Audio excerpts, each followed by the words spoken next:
हटा उठ, चल उठ बस उठ। तेरी माँ खींचे तो फोड़ दे, माँ धर चो तो मारब कई चप्पल। तार बहन चो तो सविता के चलते, किरण के चलते तो आँख फोड़ के दोनों हाथ में हम थमा दे तार बहन। ये आरपी भी सविता घबरा मत। आरपी के बहन बनावा हो एक माँ खींचे तो मारब ना, एक फट में लगवा लहू फेंके तार बहन चो दो। तेरी माँ खींचे दो लगवा अशोक सिंह का लाड़ चाटे तुरंते। नहीं बनावा तो इनकर माँ की चोद माँ धर चो तोर माई भी आई ना तब बनवा ले दाढ़ी ओकर बाद भेंट करी हमसे मत बनाओ। अरे माँ धर चो मारब धुना जी बात तोहर बहन चो दो।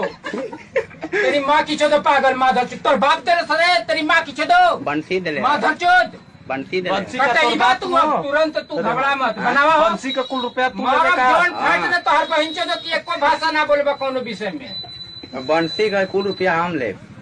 बनावा तू बंसी का कुल रुपया हम के ले। मत बनावा।